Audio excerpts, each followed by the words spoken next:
Minesweeper is a legendary game. Click tiles, check numbers, flag mines, and try not to explode. It's a perfect logic puzzle game, but let's be honest, after a few rounds, it gets boring. So one day I asked myself, what if Minesweeper was actually fun? And to answer this question, in this video I'm gonna build the ultimate version of Minesweeper with a tiny miner character you actually control, treasure chest to open with map puzzle to solve, and infinite random generated levels with different cool abilities and items to collect. So yeah, this is how I turned Minesweeper from an old boring game into a new type of banger. Enjoy!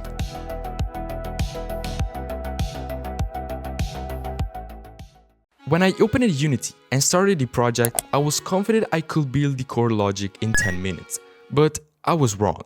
In fact, 2 hours later, I was staring at the same empty scene. It turns out that procedurally generating a grid, calculating neighbor logic, and handling the backend state is way harder than it looks. So after admitting defeat, I end up doing what any self-respecting developer does, which is watching a tutorial. Now, with the basics finally working, I had a functional grid where I can dig, flag, and explode. Nice. Talking about explosion, there is something that should really explode. I'm talking about the cursor in Minesweeper games. And yeah, that's a completely personal experience, but I had really bad memories playing Minesweeper at school for the amount of mixed clicks that used to happen to me. So in order to solve this problem, in my own Minesweeper game, the cursor is banned.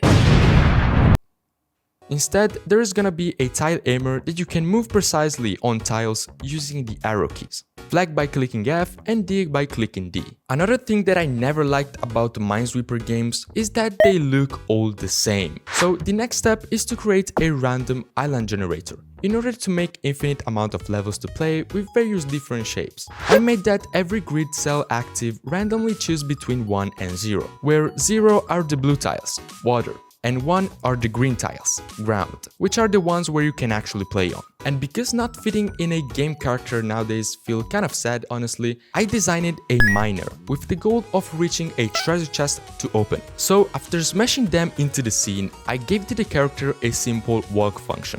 So now you can reach the chest by selecting the miner with the tile aimer and then select the tile where you want to move it to. But please keep your tiny miner safe, because if you take him on the wrong or unrevealed path, his pub is gonna look something like this. And you don't want your tiny miner character to blow up, am I right? At this point, we had the basic game loop that was already playable in a way, but honestly talking, it was pretty ugly to see.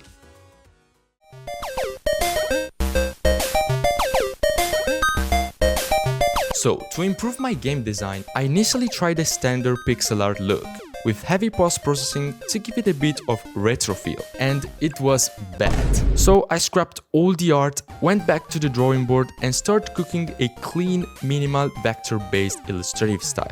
I also decided to give a name to the miner, which is Mauro, because it has mustache and it's partially inspired by Mario. It also looked like the dad in Rain Meatballs, but yeah, that doesn't make any sense. When I imported these new assets into Unity and applied a custom pixelated texture to the camera, something inside of me said, this is so cool.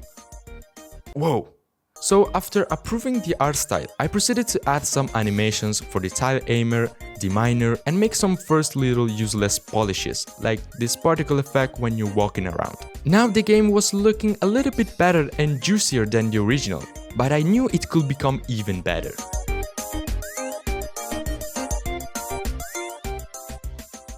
One of the things that I used to think would be really cool in a Minesweeper game were items. Imagine having items with different abilities, like a metal detector to detect hidden mines or an helmet to protect yourself from an accidental explosion. Well, these were some big spoilers to the thing we're gonna add later.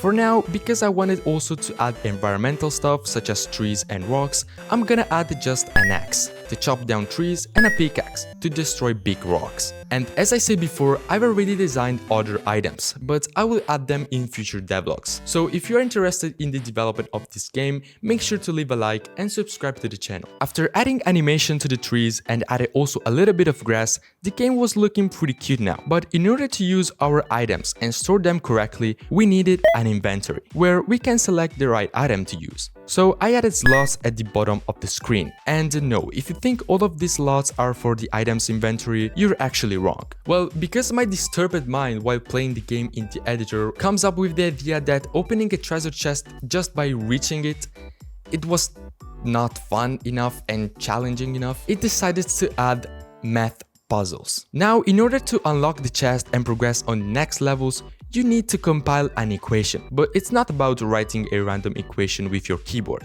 Basically, there is an object that randomly generates an equation at the start of every level, and then makes each element of the generated equation spawn under random tiles. And once you collect all of them, you can try compile the equation on this compiler canvas, and if it's right, the chest will open, bringing you to the next level. So now you're not just playing a simple game anymore. You're also training your brain with math puzzles that becomes harder through levels by including more numbers and new operators progressively. So yeah, if you didn't get it, the elements that compose the operation to unlock the treasure chest have their own inventory. At this point, our game was starting to be more polished and fun to play than the classic Minesweeper. But visually, it was still repetitive. Seeing the same colors and the same assets over and over again quickly becomes boring. So I took a suggestion that one of you left under one of my previous YouTube shorts. The comment said something like, add seasons. And you were absolutely right. You're goddamn right. So I decided to implement a full seasonal cycle system, where at every new level, the current style of the game changed in a new season, with new colors and unique elements. For example, in spring there are flowers and brighter colors, in summer there are neutral colors and bees, in autumn a warm cozy color palette with mushrooms all around the level, and in winter everything is white, with snow on trees and rocks, and there is also Finn, the snowman. Finally, to improve world visuals, I added dynamic weather, wind that pushes leaves around, rain with water drops, and falling snow during winter season. Now, Minesweeper is not just brutalist blocks stacked on top of another, but little tiny levels that feel alive.